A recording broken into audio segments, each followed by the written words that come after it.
To begin, we're going to just do a very heavy dry brush, almost an overbrush of any dark metal. Here I'm going to be using some Surcoats Silver.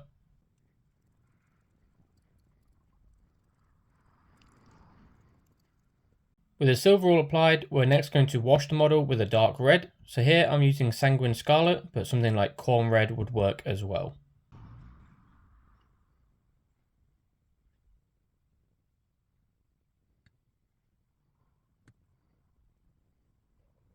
So you can see here, after that red wash, it just really sort of tints our steel into more of a reddish steel, kind of like what you see on the box art. However, the box art is obviously a lot more grimier and a lot darker than this, so we now need to do a round of weathering.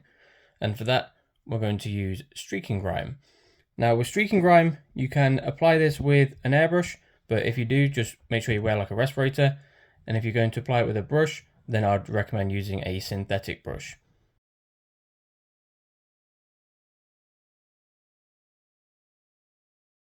Once you applied that Streaking Grime and let it dry, we're now going to need some mineral spirits, and then you can use things like Q-tips or makeup sponges.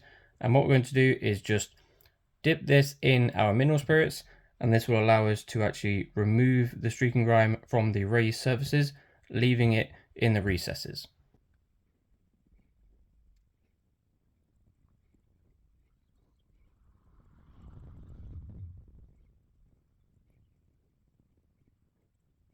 Okay, and here we are after all of the Streaking Grime step, and you can see that it just really knocks back that silver. We still maintain some of that red, but it just makes it a lot more grimy and grimdark. Now, if you look at the artwork, the Hellknights have like black and stuff on their armor.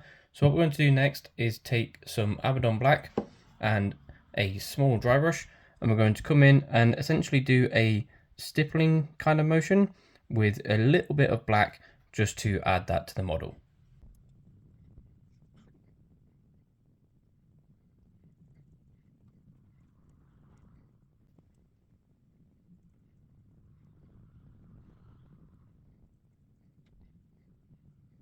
And there we go. So by adding all of that black onto the armor, it also just gives us another round of like weathering, making it look really, really sort of dark and dirty and grimy.